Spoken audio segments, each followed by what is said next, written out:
মানে মৌলবাদী জঙ্গিরা, এই ইসলামী সন্ত্রাসীরা যেভাবে বলবে বাংলাদেশের সংখ্যালঘুরা কি সেভাবেই চলবে? মানে তারা বলবে উঠো, তাহলে বাংলাদেশ সংখ্যালঘুরা উঠবে, তারা বলবে বসো, বাংলাদেশ সংখ্যালঘুরা বসবে, তারা বলছে এটা তোমরা ভুল করেছো, এটা মেনে নিবে, তাহলেই কি বাংলাদেশে হিন্দুরা থাকতে পারবে? মানে এটা তো হয় না। একটি স্বাধীন দেশে একই সাথে যে কোনো আইন তৈরি হলে সেই আইন সকল শ্রেণীর, সকল জাতির, সকল ধর্মাবলম্বী মানুষদের ক্ষেত্রে প্রযোজ্য। এখানে কে অফিসার, কে হিন্দু, কে মুসলিম, কে বৌদ্ধ, কে খ্রিস্টান, কে আদিবাসী, এগুলা কিন্তু ফ্যাক্টর নয়। সবাইকে নমস্কার, ভয়েস অফ মাইনরিটির পক্ষ থেকে আপনাদের সবাইকে শুভেচ্ছা জানাচ্ছি। আপনারা সকলেই জানেন আজকে ফেনী থেকে ফেনী সরকারি কলেজের পদার্থবিজ্ঞানের প্রথম বর্ষের শিক্ষার্থী সৃজন দাস নামে এক হিন্দু তরুণকে গ্রেপ্তার করেছে বাংলাদেশ পুলিশ। তার বিরুদ্ধে যে অভিযোগটি আনা হয়েছে, সে নাকি ইসলাম ধর্মাবলম্বীদের যে মহানবী রয়েছে সেই মহানবীকে নিয়ে কটূক্তি করেছে এবং সেই কারণে এই ধর্মীয় অবমাননার অভিযোগ এনে তাকে গ্রেপ্তার করা হয়েছে। প্রশ্ন হলো, সৃজন দাস যদি ভুল করে তাকে বাংলাদেশ পুলিশ গ্রেপ্তার করলো, ঠিক আছে, কোনো সমস্যা নেই, আমরা এটার আলোচনায় যেতে চাচ্ছি না, অর্থাৎ সে কিভাবে কটূক্তি করেছে বা সে আদৌ কটূক্তি করেছে কিনা আমরা এই বিষয়ে যেতে চাচ্ছি না।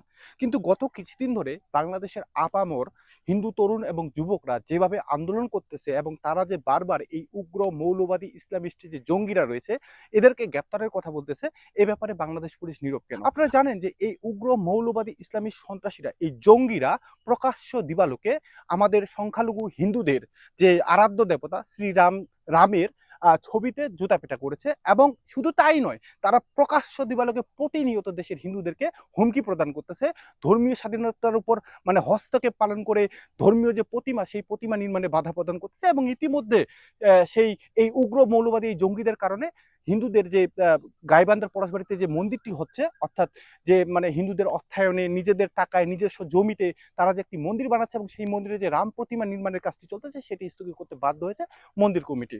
প্রশ্ন হচ্ছে, সৃজন দাসকে গ্রেপ্তার করা হলো কেন? কারণ সে ধর্মীয় অবমাননা করেছে, ধর্মীয় কটূক্তি করেছে, সে ইসলাম ধর্মের মানে যারা ধর্মাবলম্বী রয়েছে তাদের ধর্মীয় অনুভূতিতে আঘাত করেছে।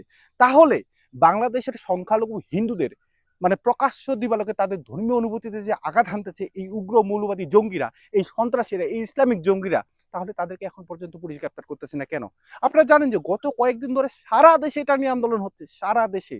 এবং সেই ভিডিও ফুটেজে স্পষ্ট যে কারা এই ইসলামিক জঙ্গি, কারা এই ধর্মান্ধ জঙ্গি, যারা হিন্দুদের আরাধ্য দেবতাকে কটূক্তি করেছে, যারা হিন্দুদের ধর্মীয় স্বাধীনতার উপর হস্তক্ষেপ পালন করেছে, যারা প্রতিনিয়ত দেশের সংখ্যালঘু হিন্দুদেরকে নানাভাবে হুমকি দিচ্ছে, দেশ ত্যাগ করা থেকে শুরু করে হত্যা করা থেকে শুরু করে নানাভাবে হুমকি প্রদান করতেছে। তো এই মৌলবাদী জঙ্গি, এই ধর্মান্ধ ইসলামিক সন্ত্রাসীদের বিরুদ্ধে বাংলাদেশ পুলিশ এখনো কোনো মানে পদক্ষেপ নিচ্ছে না কেন? এখনো কেন এই ইসলামী জঙ্গিদেরকে গ্রেপ্তার করা হচ্ছে না? আপনারা বলুন, এরকম একটি স্বাধীন বাংলাদেশ, এরকম একটা স্বাধীন বাংলাদেশ, এটা কি কোনো স্বাধীন বাংলাদেশের বৈশিষ্ট্য হতে পারে? মানে এই বাংলাদেশ কি বাংলাদেশের হিন্দুদের জন্য নিরাপদ? দেখুন, এখানে না আছে অধিকার, না আছে কথা বলার মতো কোনো মানে সুযোগ, কোনো কিছুই নেই। এখন যখন আমরা এগুলো নিয়ে কথা বলি তখন তারা আবার বলে কি আমরা নাকি সাম্প্রদায়িক সংঘাত সৃষ্টি করার চেষ্টা করতেছি। ভাই, আমরা কিভাবে সাম্প্রদায়িক সংঘাত সৃষ্টি করার চেষ্টা করতেছি? এক দেশে তো দুই আইন হইতে পারে না, তাই না? যদি সৃজন দাসকে ধর্মীয় অবমাননার অভিযোগে গ্রেপ্তার করা হয়, তাহলে সেই ইসলামী জঙ্গিদেরকে কেন গ্রেপ্তার করতেছে না বাংলাদেশ পুলিশ? কেন বাংলাদেশ প্রশাসন এই ব্যাপারে নীরব? যদি সৃজন দাসের এই ফেসবুকের কমেন্ট বা ফেসবুকের মন্তব্যের জেরে যদি ইসলামী ধর্মাবলম্বী যারা রয়েছে তাদের ধর্মীয় অনুভূতিতে যদি আঘাত লাগে, তাহলে আমাদের আরাধ্য দেবতার মানে ছবিতে যে এভাবে প্রকাশ্য দিবালোকে জুতা পেটা করা হলো, এই সব ব্যাপারে কেন বাংলাদেশ সরকার, বাংলাদেশ প্রশাসন নীরব? আপনারা বলুন। এখানে না আছে আমাদের কথা বলার অধিকার, না আছে আমাদের প্রতিবাদ করার অধিকার, না আছে আমাদের নিরাপত্তা, না আছে আমাদের মৌলিক অধিকার, মানে কোনো কিছুই নেই। তাহলে আপনারা বলুন যে এই স্বাধীন বাংলাদেশে বাংলাদেশের সংখ্যালঘুরা কিভাবে বাঁচবে?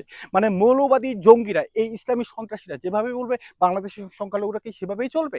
মানে তারা বলবে উঠো, তাহলে বাংলাদেশ সংখ্যালঘুরা উঠবে, তারা বলবে বসো, বাংলাদেশ সংখ্যালঘুরা বসবে, তারা বলছে এটা তোমরা ভুল করেছো, এটা মেনে নিবে, তাহলেই কি বাংলাদেশে হিন্দুরা থাকতে পারবে? মানে এটা তো হয় না। একটি স্বাধীন দেশে একই সাথে যে কোনো আইন তৈরি হলে সেই আইন সকল শ্রেণীর, সকল জাতির, সকল ধর্মাবলম্বী মানুষদের ক্ষেত্রে প্রযোজ্য।